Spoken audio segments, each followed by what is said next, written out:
it is very important in thinking about coming to the Emancipation Proclamation. It is just untrue that at the earliest stage there was a universal acceptance of slavery or a universal acceptance of the exclusion of blacks from citizenship. And in order to make that point, I want to say a word about John Jay. John Jay was Chief Justice of the United States. He was a diplomat. He was the negotiator of the treaty between the United States and Great Britain to settle the results of the American Revolution. And he was active in what was called manumission in the 1780s. And in 1785, he allowed himself to say the following language: "I wish to see all unjust and unnecessary discriminations everywhere abolished, and that the time may come soon when all of our inhabitants of every color and denomination shall be free and equal participants of our political liberty." Jay, at a later time, here you have to take religion into account. Jay was a religious person, as many people then were. Jay took and said that unless America introduced a gradual abolition measure, her prayers, I quote, "her prayers for liberty will be impious." It was a maxim in God's court that those who ask for equity ought to do it, unquote. This was about 5 years before the quotation I've just read. Jay's views on the abolition of slavery came into the political debate about something called Jay's Treaty. Jay's Treaty was the treaty settling what happened between the United States and Great Britain after the war. And one of the things that Wilfred Binkley wrote elsewhere, Southerners grew furious when they learned that while their claims for stolen slaves had been ignored, the planters' pre-revolutionary debts to English creditors were to be paid in full, all in specie, as determined by a mixed commission to sit in London. And there is more of that. New York, at the time of the Jay governorship, adopted a gradual manumission law at a time when the slave population and the number of slave holders both were rising. In other words, it is not plausible that this was taking place when the value was dropping and there was no interest. On the contrary. This then allows me to go to a further point. Jay was not a person by himself. I use him as one of a type. Jay was of a type. His colleague Alexander Hamilton was of a type. And there were others. This then leads me into a brief reference to Federalist politics. Federalist politics. By the time we get past the 1780s, into the 1790s, and the early 1800s, we have a begin of a pattern that we see on racial questions politically until now. There is a party in which some people are aligned to a certain degree with this subordinated population. Some people are not, and the party is therefore mixed in that way. Whereas on the other party is aligned with people whose interests are entirely different.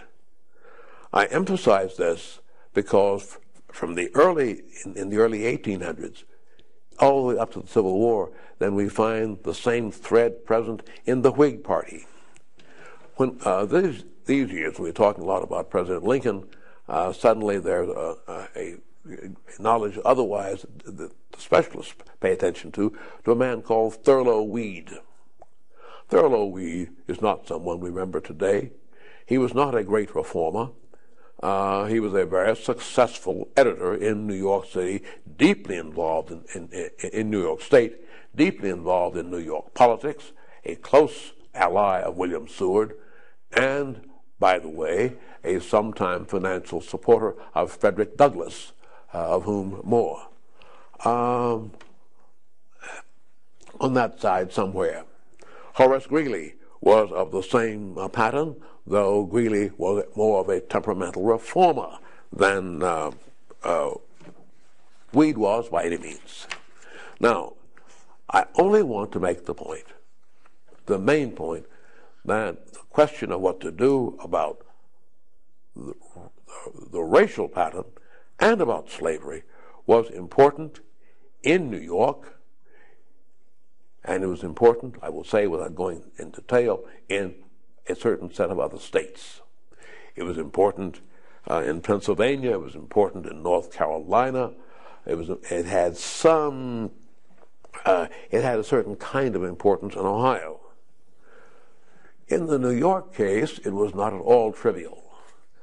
Elsewhere, it was a little bit more difficult. I then use that to come to a major point that I've tried to make in other places before. Democratization in the early 1800s, up until the Civil War. Democratization, whatever we may say about grassroots, about mass movements, about public opinion, democratization went with the exclusion of blacks. Ohio, Illinois, Indiana, all had all those qualities, and those were so that it was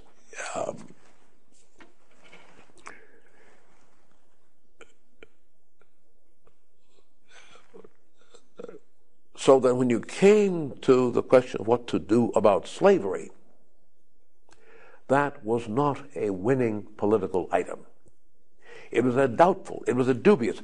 There was people strongly on one side and strongly on the other, and that comes and so we know, for example, that how much that entered into the political career of Abraham Lincoln before he became a presidential candidate.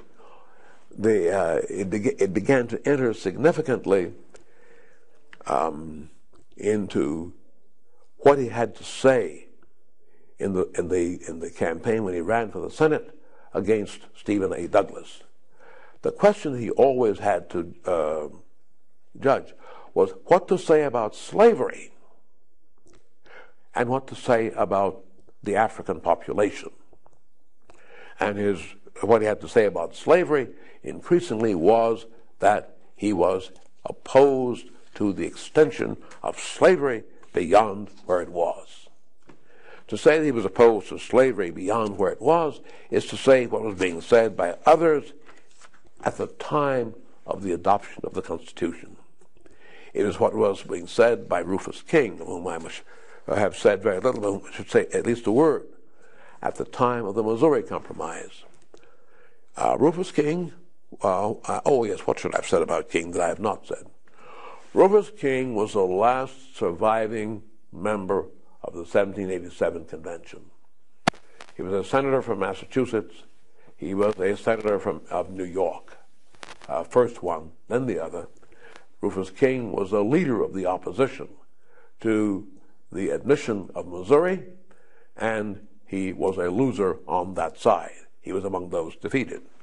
Rufus King was also on another side that very much lost. Rufus King was amongst those people who were opposed to universal suffrage. That is, and the fate of the Whig Party is turned in part by the Whig, of which he became part. He was their presidential candidate.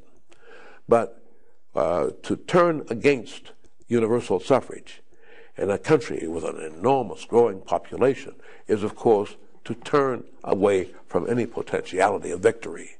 And parties always have to worry about the problem of when they're turning against the potentialities of victory.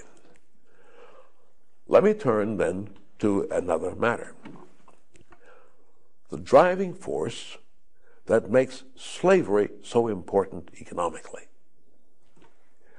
The politics of anti-slavery.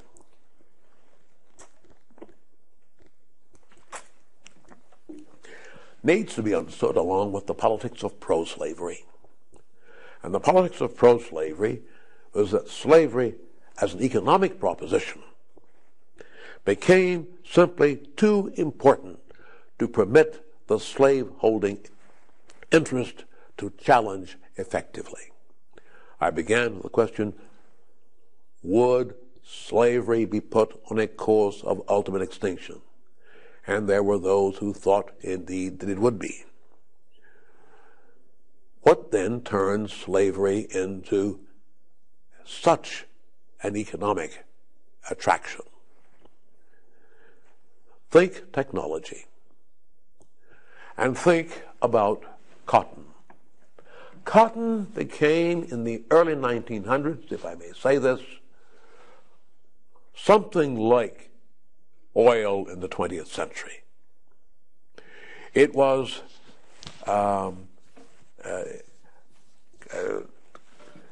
let me say just a word about cotton for those who have not seen cotton physically. You see, not as the manufactured cloth, but visualize cotton as a plant. It's cotton planted.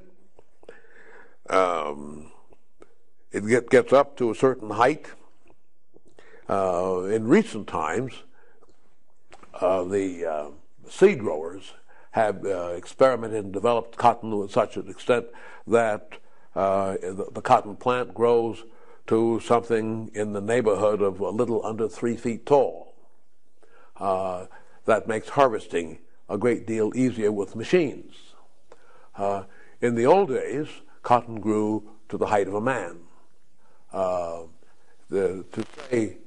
say to someone who grew up in the cotton world in the 20th century that he was doing well, you say, boy, you're in tall cotton. Cotton looks like something like a lime. It's a little green bowl when it develops. When it first comes up, it gets up to a certain high, knee high, waist high, and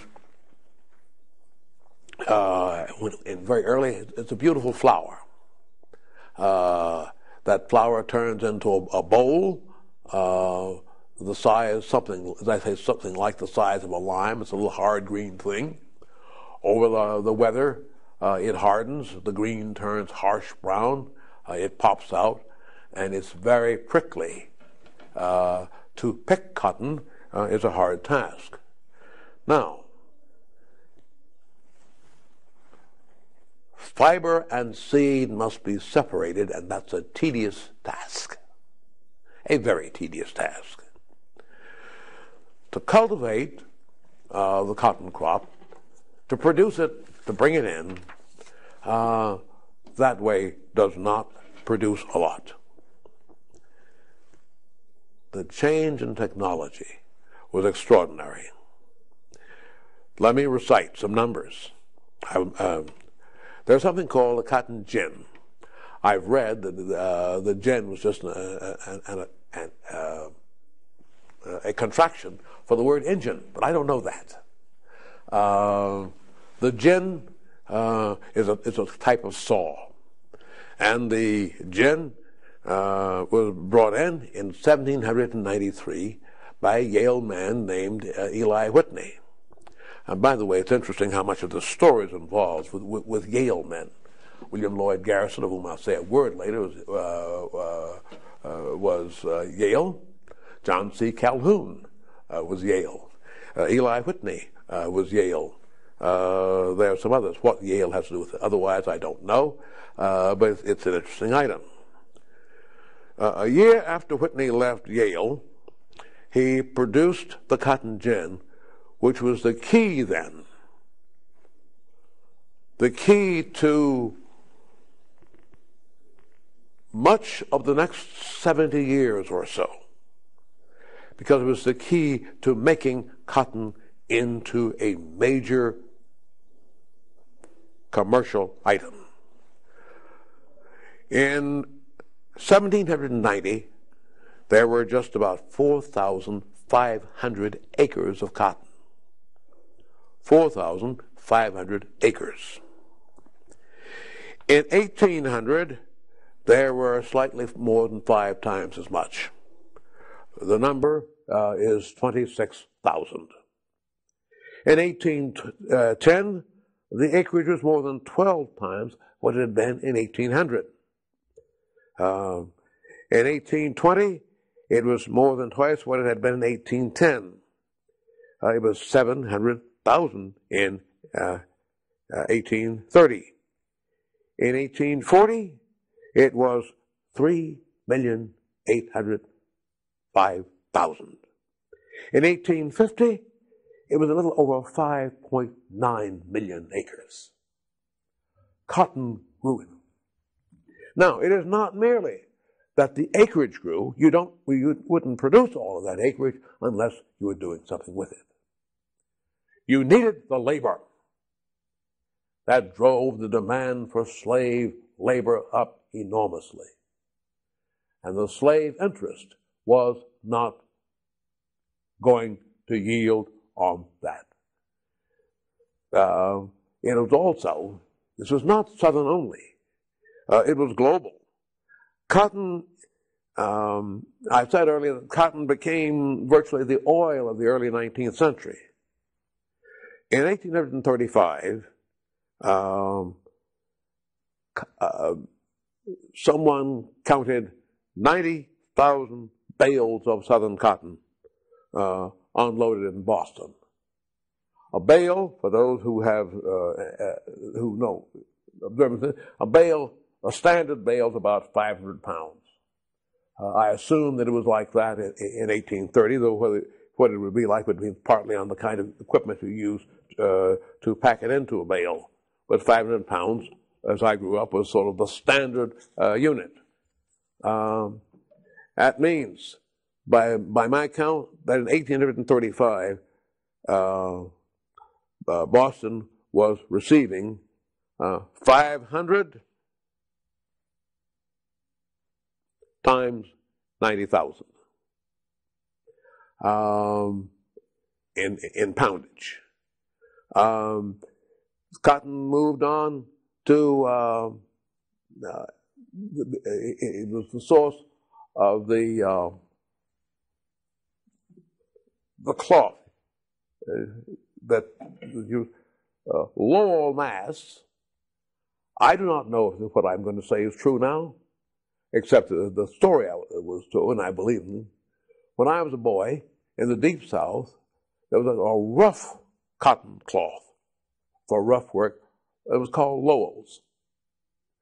And I think it came from, the name came from the Lowell Mills.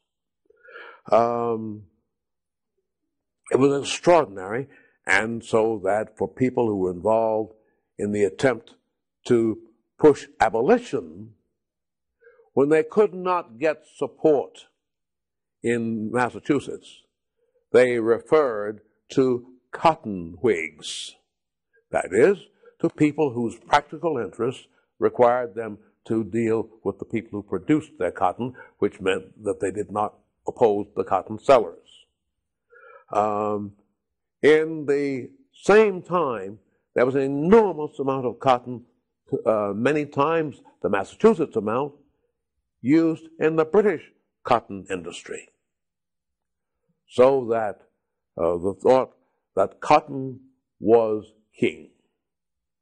Now, if you look at a map and you look at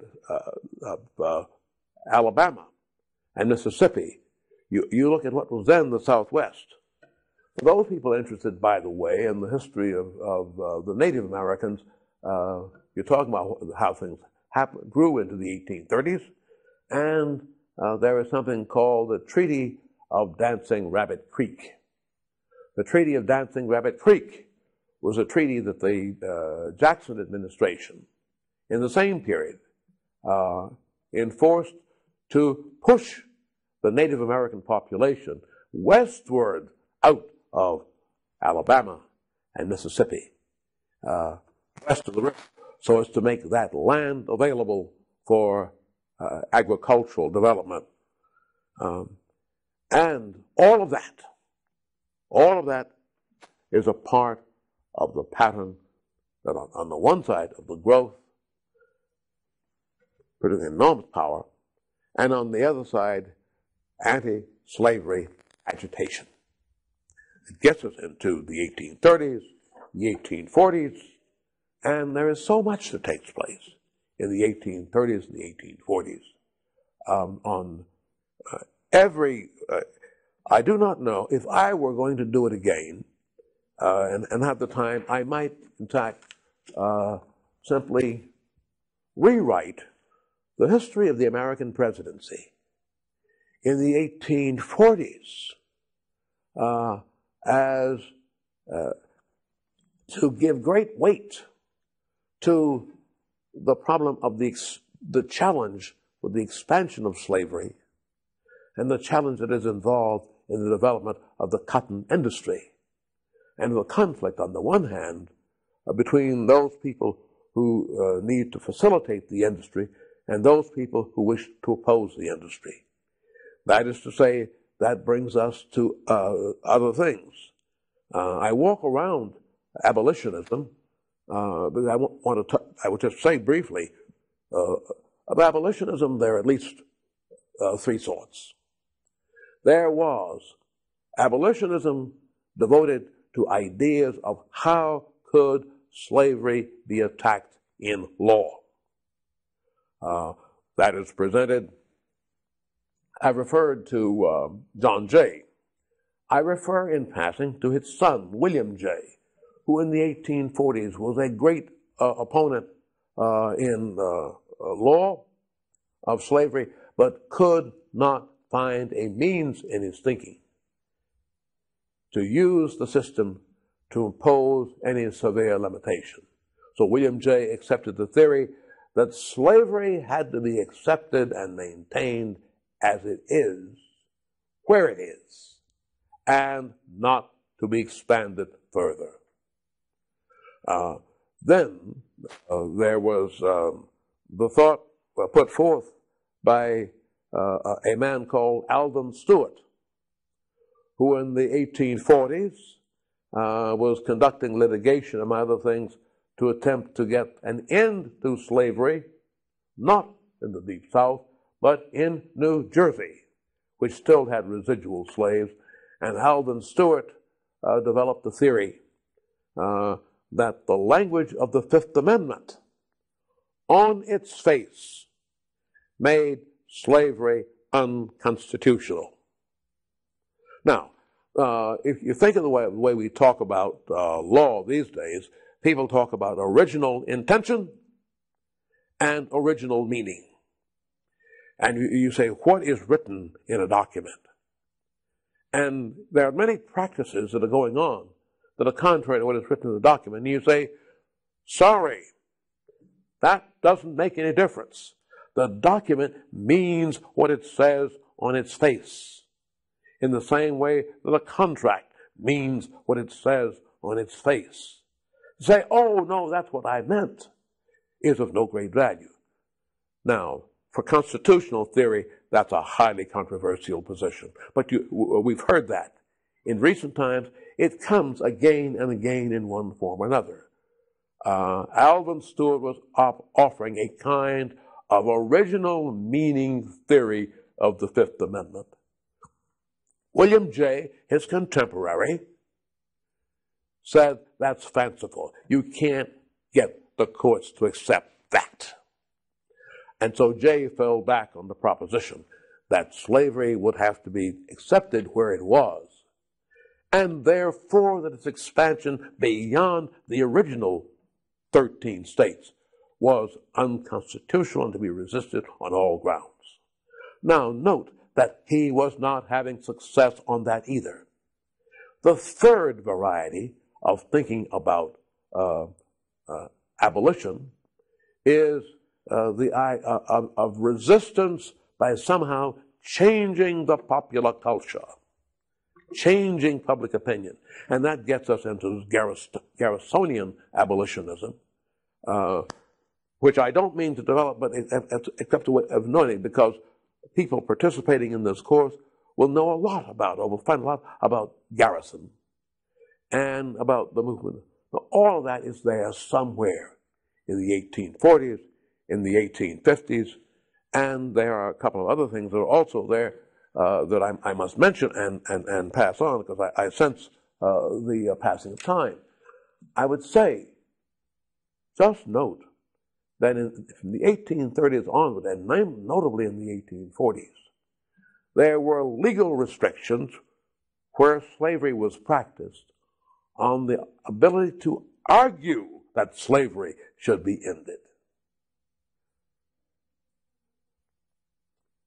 It was made illegal, so that there was a big debate in Virginia in the 1830s about whether or not Virginia should have a policy favoring manumission.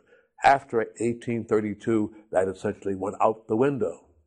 And such a scholar as George Tucker at the University of Virginia at that time, who'd written seriously, critically in opposition to slavery, had to find another way.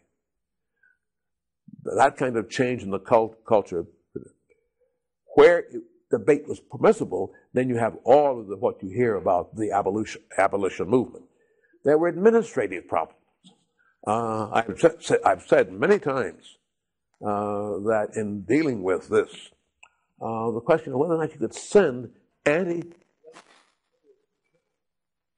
well, who knows what's in your mail package?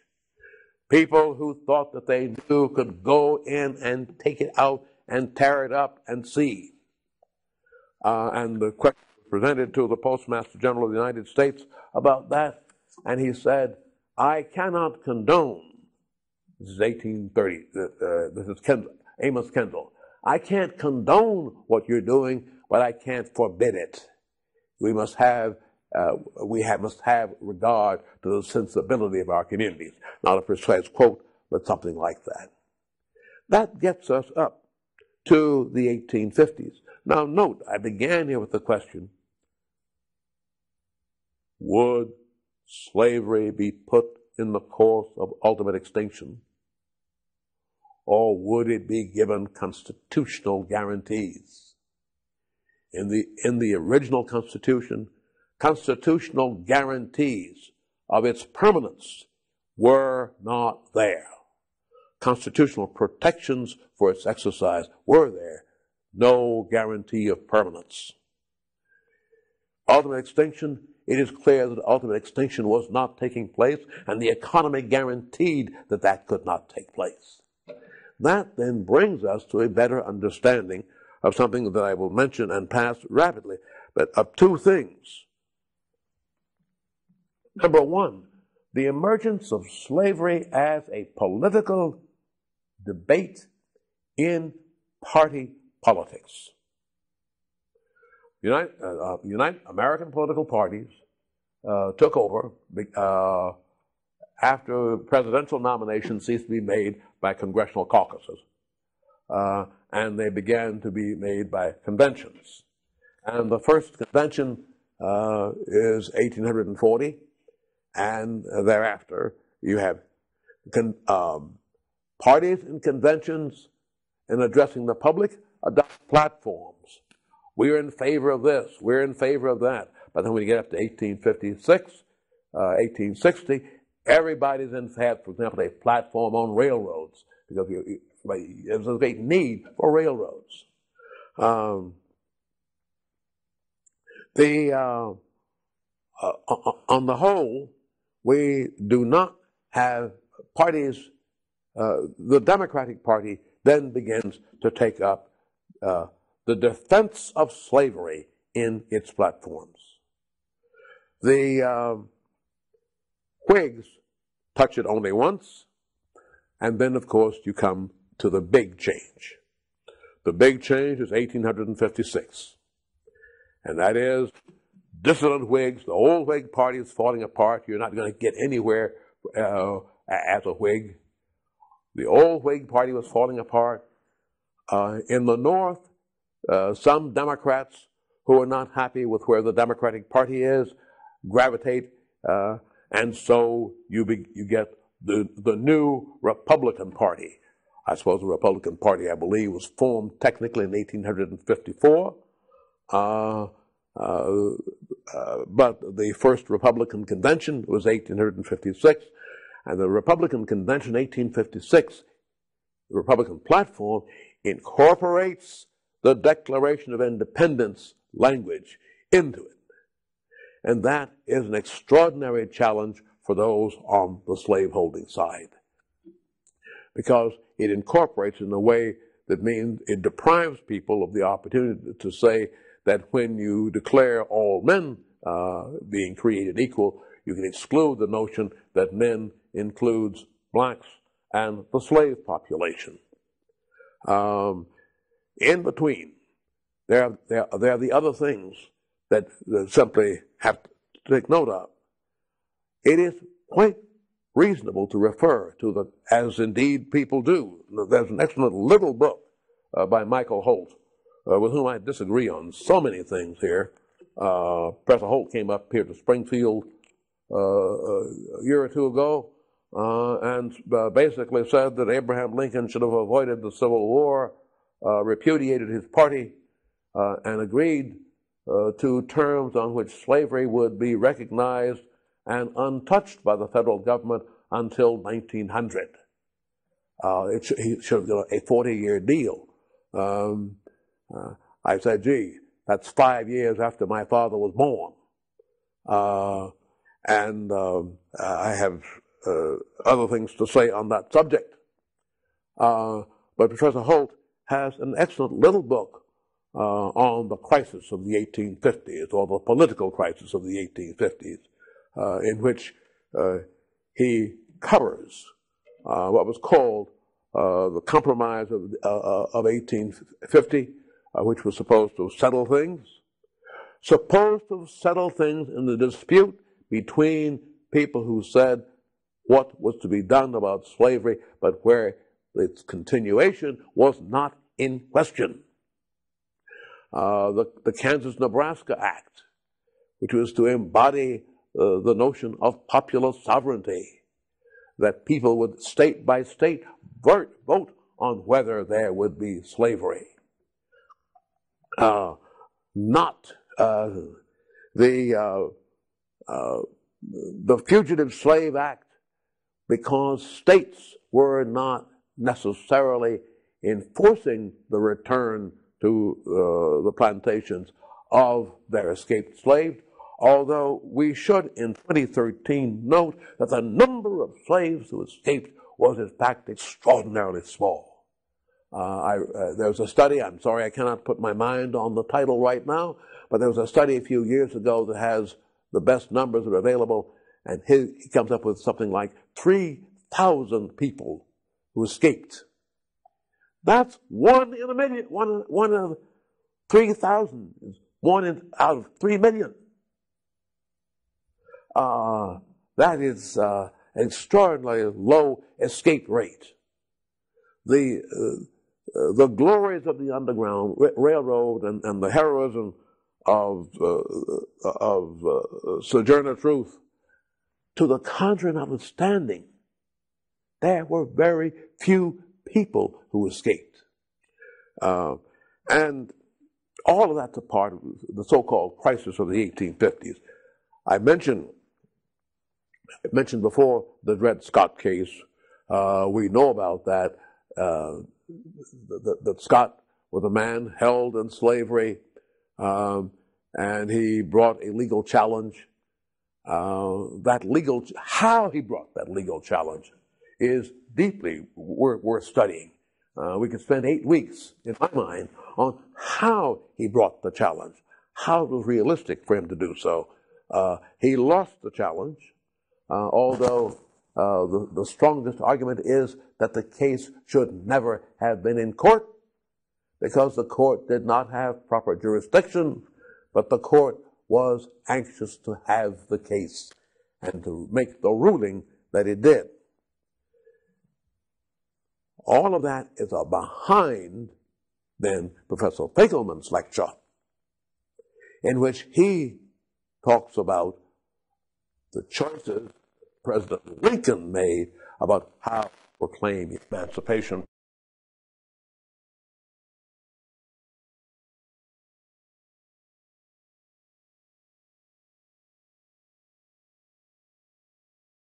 Judge Davis, his good friend, for many years his good friend, his campaign manager for 1860, don't do it. Leave the emancipation business alone. Orville Browning, good friend, sometimes in one position, sometimes in another. But he and Browning apparently never really had good terms after it, because Browning did not like what Lincoln had done on emancipation. This does not mean people are necessarily pro-slavery, but they had some problem about how to approach the emancipation problem.